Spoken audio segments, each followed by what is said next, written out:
Vital Kamerhe, c'est un monsieur bien formé à l'université, c'est un économiste, il a même un doctorat. Mais sur le plan politique, il a commis beaucoup d'erreurs, pour ne pas dire des fautes. D'abord, il travailla autrefois avec Mouchebekwa, ensuite Kaloumé, ou plutôt Kaloumé Mouchebekwa. Ensuite, quand Mouzé arrive, il a été avec les Katumba Mwanké, les Bouchab, autour de Joseph Kabila, et PPRD, parce qu'il fait partie des tout premiers secrétaires généraux de PPRD. Il a dirigé l'Assemblée nationale, il a été ministre de la communication, etc. Mais dans ses rapports avec ses mentors, ou les gens avec lesquels il travaille, il y a souvent ce qu'on appelle la duplicité. Il y a souvent ce qu'on appelle l'ambiguïté.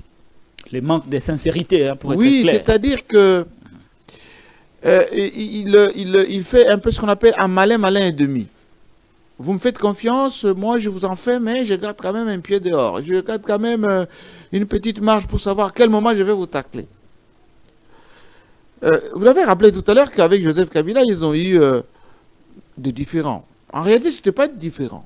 Parce qu'il était reçu la veille pour parler de cette affaire de sortir ou enlever le prétexte rwandais sur les Banyamulenge, les FDLR. Autoriser que l'armée rwandaise vienne c'est encore d'actualité aujourd'hui. Les forces armées de la République démocratique du Congo pour traquer les FDLR. En tant que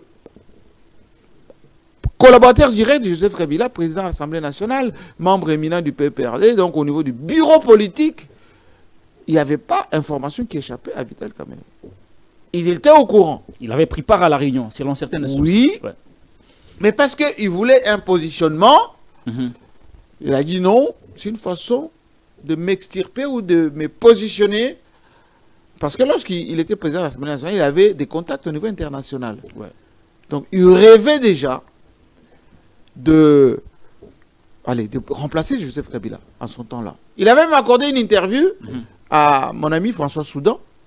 J'étais dans le cœur de cette affaire parce que François, un ami, il est venu m'en parler avant que ça soit publié. J'ai même amené là-bas une dame que je citerai ici pour aller persuader Vital Kamerhe de ne pas diffuser cette information. Il était président de l'Assemblée. Avant cette histoire de démission et tout ça.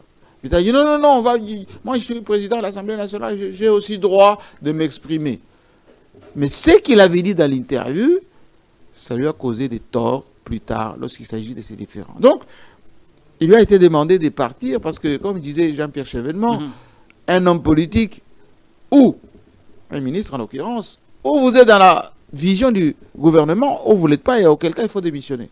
Mais il n'avait pas démissionné. Il a dit j'y suis et j'y reste. Oui, mais ça s'appelle de l'indiscipline. Alors que le Congo s'apprêtait à accueillir le 14e sommet de la francophonie 2012, dont j'étais le président de la commission communication. Et je gérais un peu toutes ces histoires-là. Donc Vital est parti, il a créé son parti, il s'est positionné plutôt pas mal dans l'opposition. Il se met avec Etienne Tshisekedi pour faire le tandem. Mais il y a eu ce qu'on appelle le grand rendez-vous manqué. Etienne Tshisekedi, Vital Kamerhe. Alors que Tshisekedi attendait Kamerhe, Kamerhe était ailleurs. Et c'est l'un des points qui a fait échouer à l'époque l'opposition. Oui, l'opposition. Il a dit, moi je ne suis pas venu faire carrière à l'opposition. Exactement. Il a taclé ouvertement Etienne Tshisekedi Mulumba, qui était comme un leader intouchable à l'époque. Et vous avez vu que quand Edem Kodjo est arrivé, Vital Kamerhe est parti. Sans les autres. Oui, aux accords, ou plutôt au dialogue de la cité de l'Union africaine. Et j'étais encore plein dedans. Et ça a pondu. Il pensait être Premier ministre, ça n'a pas été le cas. Joseph Kabila a préféré quelqu'un issu de l'IDPS, Sami Badibanga, etc. Vital Kamerhe s'est mis avec Félix Tshisekedi du côté de Nairobi. Ils arrivent à Kinshasa. Tshisekedi, président de la République, Vital Kamerhe, directeur de cabinet, mais il ne se contentait pas d'être directeur de cabinet.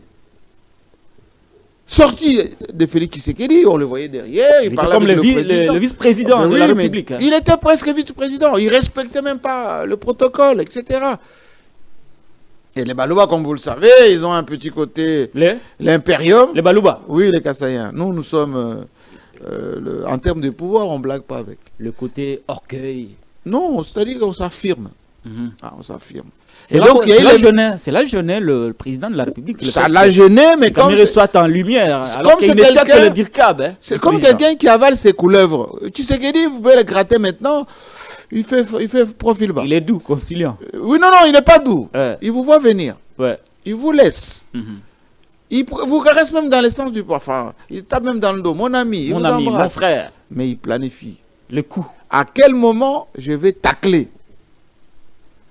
À un moment, Vital Kamerhe pensait que non, on vole ensemble l'argent, on fait tout ensemble, donc il ne me fera rien. Ce sont les bras qui ont frappé ailleurs, aux 100 jours, aux maisons préfabriquées, etc. Tout ça, c'était l'emballage. Tshisekedi a agi sans apparaître. Mais bien évidemment, comme souvent d'ailleurs. Le léopard n'attaque pas de face. Le léopard n'attaque jamais de face. Le léopard attend le moment d'étourdissement, et ben il tacle. Vital en prison, beaucoup de gens l'ont aidé. Beaucoup. Y compris nous-mêmes au niveau de la communication, etc. Ouais, Club 50, c'est beaucoup, a donné des beaucoup de temps. Spéciales. Télé 50 n'a pas manqué de la. Mais Vital sort de prison. Aucun retour. Aucune reconnaissance. À peine il décroche le téléphone. Il a tourné les dos à tout le monde. Bien évidemment. Y compris aux membres de son propre parti. Les Boges sont partis chez Tshisekedi, les Molendo, beaucoup sont partis. Les Mayo. Les Mayo, les Tchoutoumani, tout le monde est parti. Vital de frustration. Il est resté au niveau de la famille, de sa famille, on va dire restreinte de son épouse. Voilà. Mais Tshisekedi l'a d'abord mis à la primature, à vice-primature, à l'économie. Pendant la campagne électorale, Vital jouait un peu à il est même parti là-bas, à Bunagana, avant les élections. Quand il a parlé du triangle. Ouais. Safari, quand il a fait tourner à Mani, je crois. Oui. Il est allé jusqu'à Bunagana, et alors comme que Bunagana était contrôlé ils par ont le le rebelle. flair. Ils ont le flair, les Kassaïens. Ils ont dit, pourquoi il fait des choses comme ça? C'est là, ils ont commencé à le mettre un peu sur la sellette.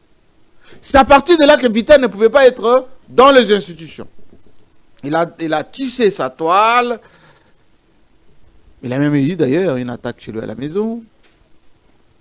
Mais finalement, par le tour de passe-passe, primaire, c'est Mbosso qui devait l'emporter. Voilà.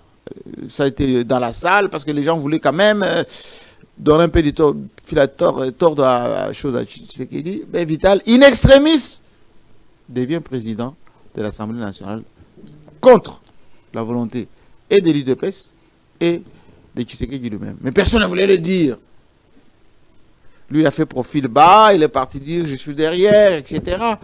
Mais on le mettait toujours en filigrane, c'est-à-dire il était sous surveillance.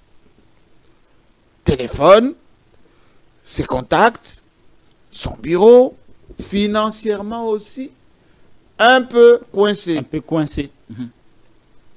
Mais ça ne l'a pas empêché de prendre des contacts, de voir des discours. Ça ne l'a pas empêché. Jusqu'à ce que le débat sur la modification de la Constitution est arrivé. Et là, il a commencé à donner les signaux. Non, moi, je ne suis pas d'accord. Voilà, il faut le consulter. C'est pour ça que vous avez vu qu'à Doha, on ne l'a pas associé. Aux États-Unis, on ne l'a pas associé. Il y a beaucoup de choses qui se font. On ne l'associe pas. Sans lui. Oui. C'est pour ça qu'on l'a mis dans le pacte Tshilumbai. Ah, on a placé Tshilumbai et Mbosso. D'abord Tshilumbai. Parce que Vital avait attaqué Mbosso d'une manière alors violente. En pleine plénière, vous avez vu ce qu'il a... voilà. Il a craché sur Mbosso. Oui, Mbosso, comme tout Ngouachi qui se respecte. Il dit voilà. Comme tout Ngouachi. Oui. Il s'est rétracté un peu, malignement. Oui, oui, oui. C'est un pangui. Il a évité l'affront. Il dit voilà, mais je t'aurai mon petit.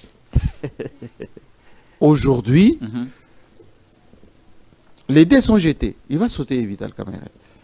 En fait, ce qui est mis en place, c'est que ce n'est même pas un Kassaïen qui sera président de l'Assemblée nationale. On va mettre quelqu'un de soit de l'Est. Voilà. L'objectif est de contrôler le Parlement. Au Sénat, il n'y a pas match. Donc, Sama joue le jeu, etc. Mbosso a la confiance du président de la République jusque-là. Soit ça sera Mbosso qui va présider ce qu'on appelle les bureaux d'âge pendant un certain temps. Et puis, on va s'arranger pour trouver un président presque effacé. Et on va remettre sur la table tous les dossiers qu'on avait enterrés. Mais pourvu que sur le plan de la sécurité, sur le plan de la gestion de la crise avec notamment la FCDM 23, soit bien contrôlé.